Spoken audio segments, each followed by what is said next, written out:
సామాజిక సేవలో తమదైన ముద్ర వేస్తున్న సహనా సంస్థ జీవోదయ సంస్థతో కలిసి కొంగోడు గ్రామంలో ఒక నిరుపేద కుటుంబానికి అండగా నిలిచింది. గ్రామానికి చెందిన మ్యాకల పోచయ్య అనే వ్యక్తి గతంలో జరిగిన బైక్ ప్రమాదంలో తన కుడికాలను కోల్పోయి కేవలం కర్ర సహాయంతో నడుస్తూ తీవ్ర ఇబ్బందులు పడుతున్నారు. ఈ విషయాన్ని గమనించిన సహనా సంస్థ ప్రతినిధులు వెంటనే స్పందించి ఆయనకు కొత్త జీవితాన్ని ప్రసాదించారు. సహనా సంస్థ ప్రతినిధులు జీవోదయ సంస్థ కోఆర్డినేటర్ మంజులను కలిసి పోచయ్య పరిస్థితిని వివరించారు. ఆమె సానుకూలంగా స్పందించి బాధితుడికి కృత్రిమ కాలు అమర్చారు. ఈ సందర్భంగా బాధితుడు పోచయ్య మాట్లాడుతూ తనకు నడకను ప్రసాదించిన రెండు సంస్థల ప్రతినిధులకు కన్నీటి పర్యంతమై కృతజ్ఞతలు తెలిపారు.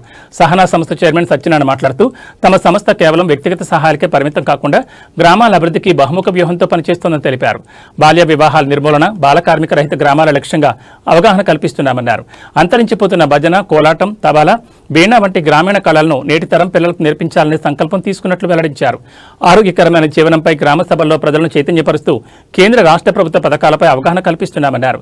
ఈ కార్యక్రమంలో గ్రామ సర్పంచ్ దుబ్బగాళ్ల స్వామి, వార్డు మెంబర్ ఎన్ఆర్ఎం యాదగిరి, మాజీ వార్డు మెంబర్ స్వామి, దుర్గయ్య, వంజరి ఏగొండ, గణేష్, ఎడ్ల మల్లేశం తదితరులు పాల్గొన్నారు. నా పేరు సత్యనారాయణ. సహన సంస్థ ఆర్గనైజేషన్ ఈరోజు కొంగోడు గ్రామంలో మేకల పోచయ్య అనే వ్యక్తికి హ్యాండిక్యాప్డ్గా ఉన్న వ్యక్తి కాలు కొట్టేయడం జరిగింది కొన్ని సంవత్సరాల క్రితం.